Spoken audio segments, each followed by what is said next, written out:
നിന്നെപ്പോലെ നിന്റെ അയൽക്കാരനെ സ്നേഹിക്കുക എന്നുള്ളത് എന്തോ വ്യാഖ്യാനിക്കാൻ. നമ്മളെ സംബന്ധിച്ചുള്ളത് വ്യാഖ്യാനിച്ചാലേ പറ്റൂ.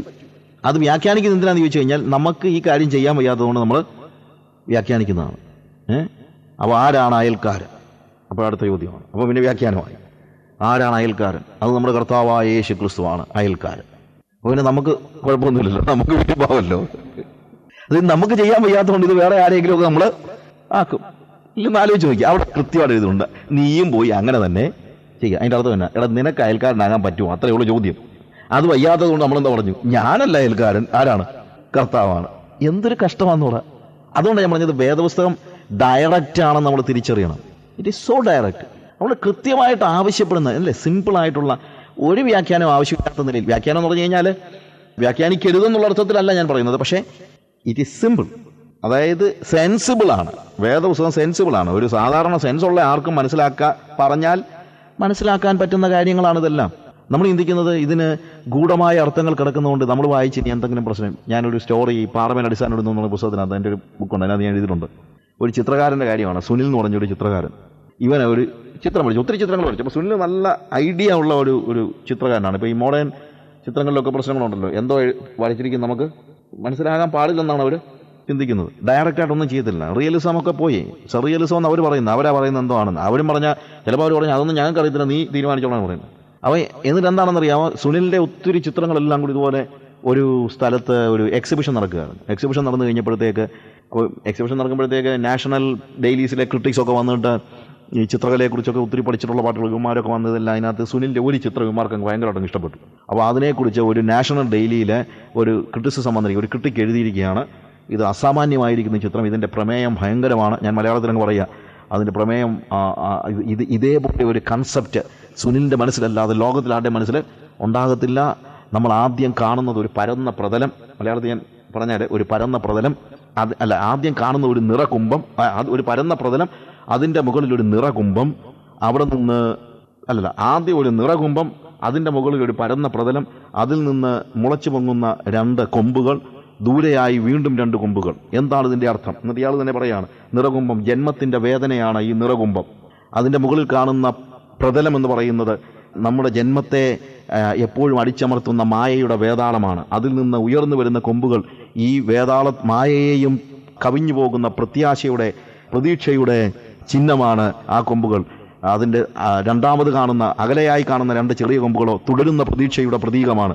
ഇതൊക്കെ പറഞ്ഞപ്പം സുനിൽ ചിന്തിച്ചു, ഇവിടെ അങ്ങനെ ഒരു പടം ഞാൻ പഠിച്ചിട്ടില്ലല്ലോ.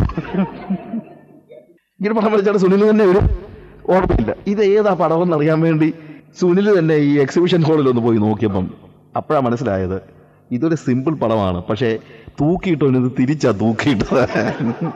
ശരിക്കും പറഞ്ഞാൽ മേശപ്പുറത്തൊരു പെങ്കൊച്ച തലയും കുടിച്ചിരിക്കുന്നു, അത്രയുള്ള കാര്യം. അപ്പൊ ആ തല തിരിച്ചു വന്നപ്പോഴത്തേക്ക് പെങ്കൊച്ചിന്റെ തല അതാണ് നിറകുംഭം. പെങ്കൊച്ചിന്റെ തലയാണ് നിറകുംഭം. അതിന്റെ മുകളിലെ മേശയാണെന്ത്? ജന്മത്തിന്റെ വേദനകളെയൊക്കെയും അടിച്ചമർത്തുന്ന മായയുടെ വേതാളം. മേശയുടെ ആദ്യത്തെ 2 കാലാണ് എന്ത്? പ്രത്യാശ. പിന്നെ അപ്പുറത്ത് ചെറിയ കാലുണ്ടല്ലോ, അതാണ് തുടരുന്ന പ്രതീക്ഷയുടെ പ്രതീകം. ഞാൻ ചിലപ്പോൾ ആലോചിച്ചിട്ടുണ്ട്, നമ്മുടെ ഉപദേശിച്ചവരൊക്കെ വേദോസം വ്യാഖ്യാനിക്കുന്ന കേട്ട് കഴിഞ്ഞാൽ ദൈവം തമ്മിലാ ചിന്തിക്കണം, ഞാനിതൊന്നും ഉദ്ദേശിച്ചിട്ടില്ലല്ലോ. കർത്താവ് പോലും മനസ്സിലാകാത്ത നിലയിലുള്ള വ്യാഖ്യാനങ്ങൾ കൊണ്ട് നമ്മൾ ഇതിനെ എന്താക്കി കളഞ്ഞു? വികലമാക്കി കളഞ്ഞു. അതുകൊണ്ട് എന്താണെന്നറിയാമോ, ഇത് നമ്മൾ അനുസരിക്കാൻ വേണ്ടിയുള്ളതല്ലാതെ വ്യാഖ്യാനിക്കാൻ വേണ്ടിയുള്ളതാക്കി തീർത്തു. അതാണ് പറ്റിയ പ്രശ്നം. വേദപുസ്തകം വ്യാഖ്യാനിക്കാൻ വേണ്ടിയുള്ള ഒരു പുസ്തകമാക്കി വെച്ചതുകൊണ്ട് അനുസരണം ആവശ്യമില്ലാത്ത നിലയിലേക്ക് നമ്മളെ അത് തകർത്ത് കളഞ്ഞു. ഞാൻ പലപ്പോഴും ആലോചിച്ചിട്ടുണ്ട്, ബൈബിൾ ക്ലാസ് എന്ന് പറഞ്ഞു കഴിഞ്ഞാൽ ഉടനെ തന്നെ നമ്മൾ ആലോചിക്കുന്നത് ഈ ബൈബിൾ ക്ലാസ്സിന് പോയാൽ എന്തൊക്കെ കൂടുതൽ അറിവ് കിട്ടും എന്നുള്ളതാണ്. അറിവ് കിട്ടാൻ വേണ്ടിയുള്ള ഒരു കാര്യമല്ല ബൈബിൾ ക്ലാസ് നമ്മൾ മനസ്സിലാക്കണം. അതുകൊണ്ട് ഞാൻ ആദ്യത്തെ ദിവസം തന്നെ പറഞ്ഞു, ഇത് തലയിലിരുന്ന് കഴിഞ്ഞാൽ എന്താണ് ഇന്നത്തെ ബൈബിൾ ക്ലാസ്സുകളിലെയും പ്രശ്നം അതാണ്. മോസ്റ്റ് ഓഫ് ദ ടൈം എന്തേ സംഭവിക്കുന്നുള്ളൂ? തലയിലിരിക്കുകയാണ്, വ്യാഖ്യാനങ്ങൾ മനസ്സിലാക്കി പോവുകയാണ്. പക്ഷേ ഇത് ഡയറക്റ്റാണ്. ഇവിടെ എപ്പോഴും നമ്മളോട് ആവശ്യപ്പെടുന്നത് നീ ഇന്നത് ചെയ്യുക, നീയും പോയി അങ്ങനെ തന്നെ ചെയ്യുക, നിന്നോട് കൽപ്പിക്കുന്നൊക്കെയും ചെയ്ത ശേഷം എൻ്റെ വചനങ്ങളെ കേട്ട് ചെയ്യുന്നവനൊക്കെയും ചെയ്യുക എന്നേ ഉള്ളൂ. That means obedience. അതാണ് ശിഷ്യത്വത്തെക്കുറിച്ച് പറയുമ്പോൾ ഏറ്റവും പ്രധാനമായിട്ട് കർത്താവ് പറയുന്നത്. എന്താ പറയുന്നത്? ഞാൻ നിങ്ങളോട് കൽപ്പിക്കുന്നതൊക്കെയും പ്രമാണിപ്പാൻ തക്കവണ്ണം ഉപദേശിച്ചുകൊണ്ട് സകല ജനതകളെയും ശിഷ്യരാക്കിക്കൊള്ളുവിൻ. പ്രമാണിക്കാത്തടത്തോളം കാലം ഇതിനകത്ത് യാതൊരു അർത്ഥവുമില്ല, ഒരർത്ഥവുമില്ല. നമുക്ക് പ്രമാണിക്കാൻ വയ്യാത്തത് കൊണ്ട് നമ്മൾ എന്ത് ചെയ്യുന്നു? അത് വ്യാഖ്യാനിച്ച് വികലമാക്കി കളയുന്നു. അത് സംഭവിക്കരുത്. ഇവിടെ കൃത്യതയോടെ കർത്താവ് പറയാണ്, എന്ത്? ദൈവം നിങ്ങളെ വിളിച്ചത് അശുദ്ധിക്ക് വേണ്ടിയല്ല, വിശുദ്ധീകരണത്തിന് വേണ്ടിയാണ് നമ്മളെ വിളിച്ചത്. വേറെ ഒരു ലക്ഷ്യവും ഇല്ല. ദൈവം നമ്മളെ വിളിച്ച് ആരാധിക്കാൻ വേണ്ടിയാണെന്ന് പോലും അവിടെ പറഞ്ഞില്ല. അങ്ങനെയാണെങ്കിൽ നമുക്ക് വളരെ ഈസി ആയിരുന്നു. ഞാൻ പറയട്ടെ, യോഗത്തിൽ വന്നിരുന്ന് ആരാധിക്കാന്ന് പറഞ്ഞാൽ അത്ര വലിയ പ്രയാസമുള്ള കാര്യമൊന്നുമല്ല. പക്ഷേ യോഗം കഴിഞ്ഞ് പോയി ജീവിക്കാനാണ് ബുദ്ധിമുട്ട്. യോഗത്തിന് വന്നിരുന്ന് ആരാധിക്കാന്ന് പറഞ്ഞാൽ അത്ര വലിയ പ്രയാസമൊന്നുമല്ല. പക്ഷേ യോഗം കഴിഞ്ഞ് ജീവിക്കാനാണ് പ്രയാസം. ദൈവം യോഗത്തിന് വന്നിരുന്ന് ആരാധിക്കുന്നവനെ അല്ല ദൈവം ശ്രദ്ധിക്കുന്നത്. ദൈവം ഒരു പരിധി വരെ ദൈവം ശ്രദ്ധിക്കുന്നത് സഭാഹോളിൽ വന്നിരിക്കുമ്പോഴുള്ള സാജുവിനെ അല്ല ദൈവം ശ്രദ്ധിക്കുന്നത്. ദൈവം നോക്കുന്നത് സഭായോഗം കഴിഞ്ഞിട്ട് ഇവൻ എന്തുവാ ചെയ്യുന്നെന്നുള്ളതാണ്.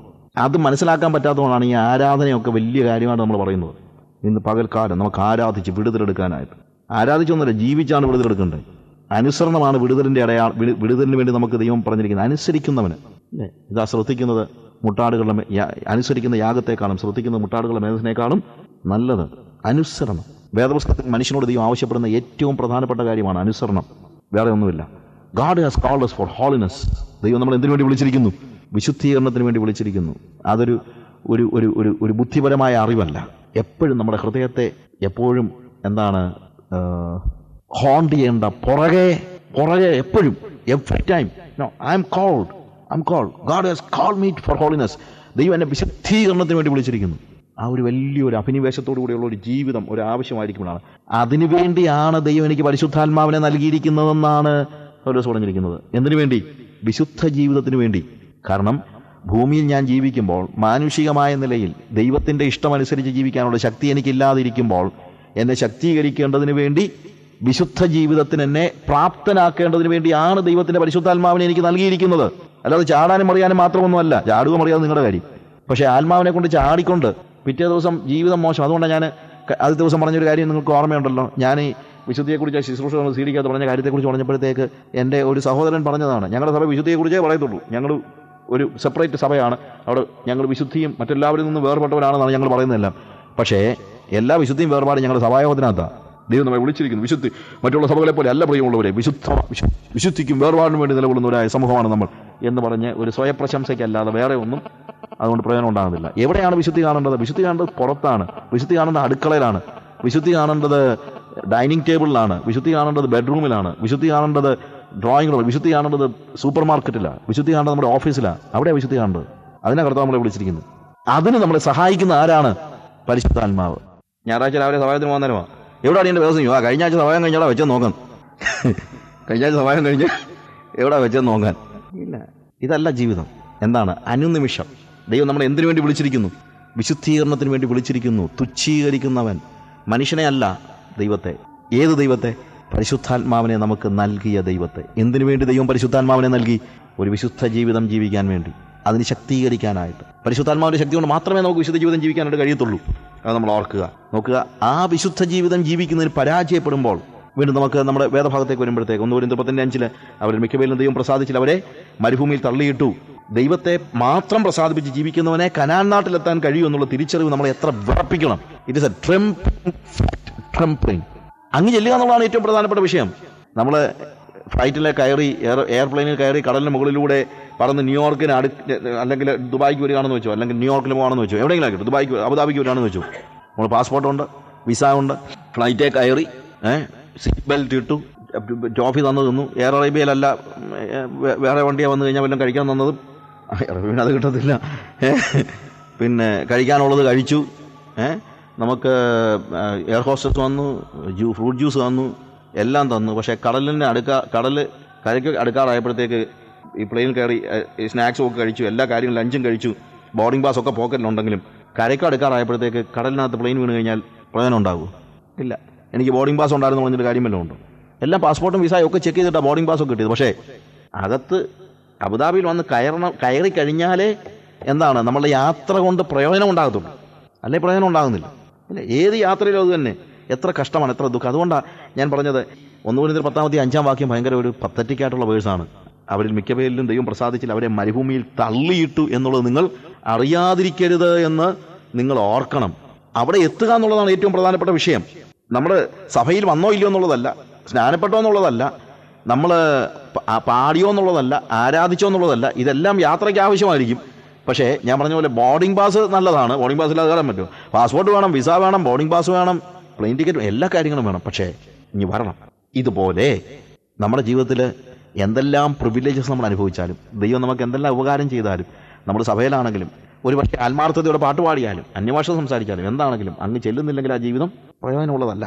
അതുകൊണ്ടാണ് ഈ 1 മുതൽ 4 വരെയുള്ള വാക്യങ്ങളിൽ ഞാൻ പറഞ്ഞല്ലോ 5 സ്പെഷ്യൽ പ്രിവിലേജസ് അവിടെ പറയുന്നുണ്ട്. അവരെല്ലാവരും വായിക്കാം. സഹോദരന്മാർ, നമ്മുടെ പിതാക്കന്മാരെല്ലാവരും മേഘത്തിന് കീഴിൽ ആയിരുന്നു. ഒന്ന്, അവർ മേഘത്തിന് കീഴിലായിരുന്നു. രണ്ടാമത്, എല്ലാവരും സമുദ്രത്തൂടെ കടന്നു സ്നാനമേറ്റു മോശയോട് ചേർന്നു. അപ്പോൾ മേഘത്തിന് കീഴിലായിരുന്നു, സമുദ്രത്തിലൂടെ കടന്നു, മോശയോട് ചേർന്നു, എല്ലാവരും ഒരേ ആത്മീയ ആഹാരം തിന്നു, എല്ലാവരും ഒരേ ആത്മീയ പാറയിൽ നിന്ന് കുടിച്ചു. ആ ആത്മീക പാറ ക്രിസ്തുവായിരുന്നു. എങ്കിലും 5 പ്രിവിലേജസ് അനുഭവിച്ചു. എങ്കിലും അവരിൽ മിക്കവരിലും ദൈവം പ്രസാദിച്ചില്ല. നമുക്ക് ഈ 5 പ്രിവിലേജസ് അവർ അനുഭവിച്ചവരാണെന്നുള്ളത് നമ്മൾ വാസ്തവത്തിൽ നമ്മൾ ഇതൊക്കെ തന്നെയാണ് പറയുന്നത്. എന്നിട്ട് പറയാണ് ഇത് ദൃഷ്ടാന്തമായിട്ട് സംഭവിച്ചു, ലോകാവസാനം വന്നിരിക്കുന്ന നമുക്ക് ബുദ്ധിയുപദേശത്തിനായി എഴുതിയിരിക്കുന്നു. ദൃഷ്ടാന്തമായിട്ട് നമ്മൾ ചരിത്രത്തിൽ നിന്ന് പാഠം പഠിക്കണം. ചരിത്രത്തിൽ നിന്ന് പാഠം പഠിക്കുന്നത് നമ്മൾ തെറ്റുകൾ ചെയ്തുകൊണ്ടല്ല. ഒരു കമ്പനിയുടെ ചെയർമാൻ പ്രായമുള്ള മനുഷ്യനായിരുന്നു. അദ്ദേഹം മാറിയിട്ട് പുതിയ ഒരു യങ് ചെയർമാൻ സ്ഥാനമേറ്റപ്പോൾ ആ യങ് ആയിട്ടുള്ള ചെയർമാൻ പഴയ ആളിൻ്റെ അടുത്ത് ചെന്നിട്ട് പറഞ്ഞു, sir, I would like to run this company in a very successful way. That's good son. എനിക്ക് ഈ കമ്പനി വളരെ സക്സസ്ഫുൾ ആയിട്ട് നടത്തണമെന്ന് ആഗ്രഹമുണ്ട്. അതിന് അങ്ങേക്ക് എന്തൊക്കെയാണ് ഉപദേശം തരാനുള്ളത്? എങ്ങനെ ഈ കമ്പനി വളരെ വിജയകരമായിട്ട് നടത്താൻ പറ്റും? That is very easy son. Always take right decisions. വളരെ പ്രയാസം കുറവാണ്. എന്താണ്? എപ്പോഴും ശരിയായ തീരുമാനങ്ങൾ മാത്രം എടുക്കുക. ഞാൻ പറഞ്ഞു, അത് ശരിയാ സർ, ശരിയായിട്ടുള്ള തീരുമാനം എടുക്കുകയാണെങ്കിൽ കമ്പനി നന്നായിട്ട് പോകും. പക്ഷേ എങ്ങനെയാണ് ശരിയായ തീരുമാനം എടുക്കാൻ പറ്റുന്നത്? എപ്പോഴും ത്രൂ എക്സ്പീരിയൻസ് ഉണ്ടെങ്കിൽ തീർച്ചയായിട്ടും എന്ത് ചെയ്യാൻ പറ്റും? നല്ല തീരുമാനം എടുക്കാൻ പറ്റും. ഒന്നായി ചെറുപ്പക്കാരൻ ചോദിച്ചു, സർ, എങ്ങനെയാണ് എക്സ്പീരിയൻസ് ഉണ്ടാക്കുന്നത്? By taking wrong decisions. തെറ്റായ തീരുമാനങ്ങൾ എടുത്തിട്ടാണ് എന്താ ഉണ്ടാകുന്നത്? എക്സ്പീരിയൻസ് ഉണ്ടാകുന്നത്. അപ്പോൾ എന്ത് ചെയ്യാൻ പറ്റും? ശരിയായ തീരുമാനം എടുക്കാൻ പറ്റും. അങ്ങനെ ശരിയായ തീരുമാനം എടുത്തു കഴിഞ്ഞാൽ കമ്പനി നന്നായിട്ട് പോകും. അദ്ദേഹം എന്താ ഉദ്ദേശിച്ചത്? മോനെ, നീ പോയി തെറ്റായ തീരുമാനം എടുക്കാനാണോ? അല്ല. അദ്ദേഹം പറഞ്ഞത്, എടാ, എൻ്റെ ഇത്രയും കാലത്തെ ജീവിതത്തിൽ ഞാൻ പല തെറ്റായ തീരുമാനങ്ങളും എടുത്തിട്ടുണ്ട്, അതെല്ലാം നാശമായിട്ടുണ്ട്. എൻ്റെ എക്സ്പീരിയൻസ് നീ ഒന്ന് പഠിക്ക്. എൻ്റെ എക്സ്പീരിയൻസിൽ നിന്ന് പഠിച്ചിട്ട് വേണം നീ വിജയകരമായി കമ്പനി നടത്താനായിട്ട്. ഈ അണ്ടർസ്റ്റാൻഡ് വാട്ട് ഐ സേ? ഇത് തന്നെയാണ് പൗലോസ് ഇവിടെ പറയുന്നത്. അവരുടെ പരാജയത്തിൽ നിന്ന് നമ്മൾ പാഠങ്ങൾ പഠിക്കണം. ചരിത്രത്തെക്കുറിച്ചുള്ള ഏറ്റവും പ്രധാനപ്പെട്ട ലക്ഷ്യം തന്നെ അതാണ്. ചരിത്രത്തിൽ നിന്ന് വിജയം പഠിക്കാനല്ല, ശരിക്കും പറഞ്ഞാൽ ചരിത്രത്തിൽ നിന്ന് പാഠങ്ങൾ എന്ന് പറഞ്ഞാൽ അവരുടെ പരാജയങ്ങളിൽ നിന്ന് പാഠങ്ങൾ പഠിക്കുക എന്നുള്ളതാണ്. ഇനി അത് പരീക്ഷിച്ച് നോക്കേണ്ട കാര്യമൊന്നുമില്ല. ഇനി ഒന്നുകൂടെ പരീക്ഷിച്ച് നോക്കേണ്ട കാര്യമൊന്നുമില്ല, ഇല്ലേ? പൊട്ടാസ്യം സയനൈഡ് കഴിച്ചാൽ മരിക്കുമെന്നുള്ളത് നമ്മൾ ആരെങ്കിലും ഇനി ടെസ്റ്റ് ചെയ്ത് നോക്കേണ്ട കാര്യമില്ല. ഏതെങ്കിലും ഒരു വിഡ്ഢി അത് നോക്കിയിട്ടുണ്ട്, അല്ലേ? പൊട്ടാസ്യം സയനൈഡ് കഴിച്ചാൽ മരിക്കുമോ ഇല്ലയോ എന്ന് എനിക്കൊന്ന് അറിയണം. എനിക്കറിയണം. എന്തോ വേണം? അറിയാമല്ലോ പൊട്ടാസ്യം സയനൈഡ് കഴിച്ചാലുള്ള അവസ്ഥ, അല്ലേ? ആരെങ്കിലും നോക്കേണ്ട ആവശ്യമുണ്ടോ? ഇല്ല. Somebody had made A mistake. ഒരാളുടെ ജീവിതത്തിൽ അത് പറ്റിയിട്ടുണ്ട്. ഒരാളുടെ ജീവിതത്തിലോ പലരുടെ ജീവിതത്തിലോ പറ്റിയിട്ടുണ്ട്. അത് ചിലപ്പോൾ നമ്മളോട് 283 people died last year in road accident because they mixed drinking with driving. എഴുതി വെച്ചിരിക്കുകയാണ്. 284 പേര് കള്ളു കുടിച്ച് വണ്ടി ഓടിച്ചുകൊണ്ട് കഴിഞ്ഞ വർഷം മരിച്ചു. അപ്പോൾ അതുകൊണ്ട് നമ്മളെന്ത് ചെയ്യണം? നമ്മളോട് പറയുന്നത്, നീയും കള്ളു കുടിച്ചിട്ടൊന്ന് ഓടിച്ച് നോക്ക്, മരിക്കാൻ പറ്റുമോ നോക്കാനല്ല പറയുന്നത്. മരിക്കാതിരിക്കണമെങ്കിൽ എന്ത് വേണം? നീ ഒരിക്കലും ഡ്രൈവിങ്ങും ഡ്രിങ്കിങ്ങും മിക്സ് ചെയ്യരുത് എന്നുള്ള പാഠമാണ്